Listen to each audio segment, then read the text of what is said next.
कभी कभी ऐसा लगता है ना कि अतीत की कोई कलाकृति, कोई कविता आज की हमारी मुश्किलों का एकदम सटीक निदान कर रही हो, जैसे किसी ने दशकों पहले ही हमारे समय की नब्ज पकड़ ली हो। चलिए मिलते हैं कवि W.H. ऑडेन से। देखिए, उनकी ये लाइनें कितनी सीधी और कितनी गहरी हैं। ये उस वक्त लिखी गई थी जब दुनिया दूसरे विश्व युद्ध की आग में जलने ही वाली थी। ये हमें एक कड़वी सच्चाई याद दिलाती हैं कि चोट से चोट ही पैदा होती है। तो आज हम क्या करने वाले हैं? हम ऑडेन की कविताओं को सिर्फ कविता की तरह नहीं देखेंगे।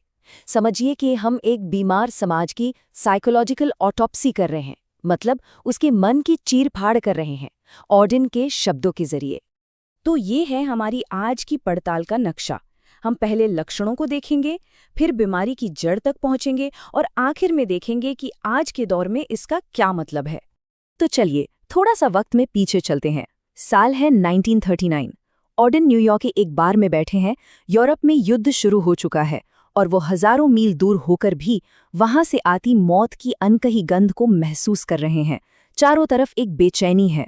ऑडेन ने 1930s के दशक को एक नाम दिया था, द लो डिसऑनेस्ट डेकेड, यानी नीच बेईमान दशक। ये सिर्फ एक जुमला नहीं था, बल्कि उस दौर का एक कड़वा सच था, जहां सरकारें नाकाम हो रही थीं और तानाशाही ताकतें सिर उठा रही थीं। ऑडेन की नज़र में दूसरा विश्व युद्ध कोई अचानक हुई घटना नहीं थी। नहीं, ये तो सालों से एक दूसरे को दी जा रही चोटों का नतीजा था। वर्साई की संधि से जो जख्म लगे, उससे फांसीवाद पनपा, फिर स्पेन में गृहयुद्ध हुआ। हर घटना अगली तबाही की सीढ़ी बन रही थी। अब आते हैं ऑडेन की एक बहुत छोटी सी, सिर्फ 6 लाइनों की कविता पर। इसका नाम है एक तानाशाह पर समाधि लेख। ये कविता इतनी सटीक है कि ये किसी भी तानाशाह के दिमाग का ब्लूप्रिंट लगती है। ऑडेन का तानाशाह कोई सींग वाला राक्षस नहीं है, और यही बात उसे और ज्यादा खतरनाक बनाती है। वो तो एक परफेक्शनिस्ट है, जो सब कुछ एकदम सही, एकदम व्यवस्थित करना चाहता है, और यही परफेक्शन की सनक सब कुछ तबाह कर देती है। तो ये तानाशाही बनती कैसे है? कविता की पहली 4 लाइनें मानो एक स्टेप बाय स्टेप गाइड हैं। पहला स्टेप, एक आदर्श का सपना दिखाओ। दूसरा स्टेप, आसान नारे, आसान प्रोपेगेंडा बनाओ। तीसरा स्टेप, लोगों की कमजोरियों को समझो और उनका फायदा उठाओ। और चौथा, ताकत का नशा, फौज और हथियारों का जुनून। और इस खेल में समाज के पढ़े लिखे शक्तिशाली लोग क्या करते हैं? ऑडेन लिखते हैं कि जब तानाशाह हंसता तो बड़े बड़े नेता भी जोर जोर से हंसने लगते। ये हंसी खुशी की नहीं, बल्कि डर और जी हुजूरी की आवाज थी। यही लोग तो तानाशाही को ताकत देते हैं। और फिर कविता की सबसे क्रूर, सबसे सीधी लाइन आती है। देखिए ये विरोधाभास।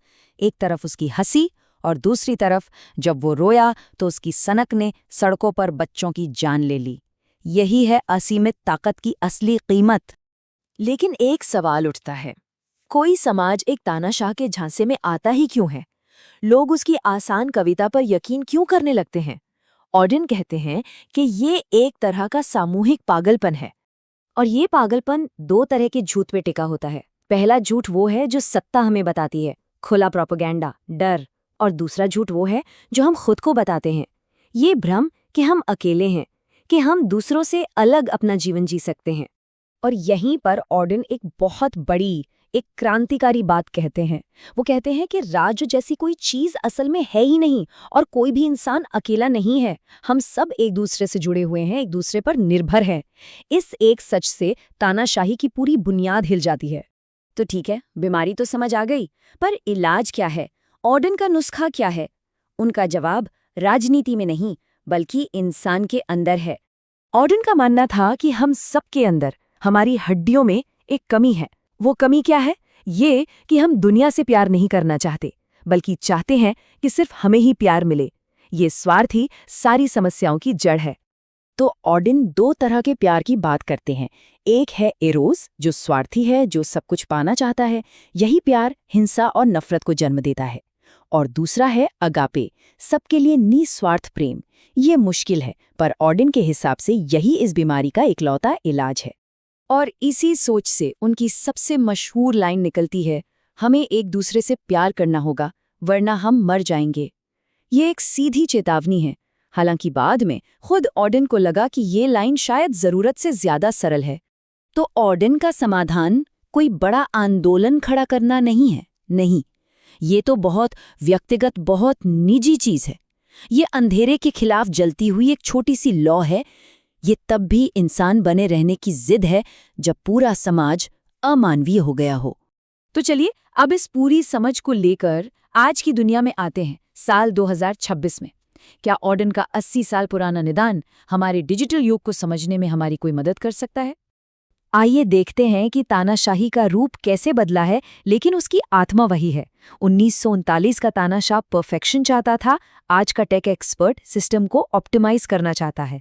तब का हथियार आसान कविता यानी प्रोपेगेंडा था, आज का हथियार एल्गोरिदम है।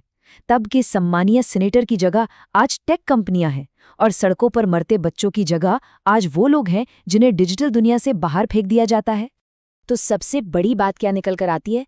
यही कि तानाशाह अब सिर्फ बालकनी पर खड़ा कोई एक इंसान नहीं है। वो अब हमारे फोन, हमारे कंप्यूटर के कोड में छिपा एक तर्क बन गया है, एक अदृश्य सिस्टम। और आखिर में ये सवाल हमें सोचना होगा, ऑर्डन ने अपने ज़माने के प्रोपेगेंडा की आसान कविता को डिकोड करने के लिए कविता का इस्तेमाल किया, तो हम अपने ज़माने के इस डिजिटल कोड को, इस एल्गोरिदम की भाषा को पढ़ना कैसे सीखेंगे? शायद इसका जवाब खोजना आज पहले से कहीं ज़्यादा ज़रूरी है।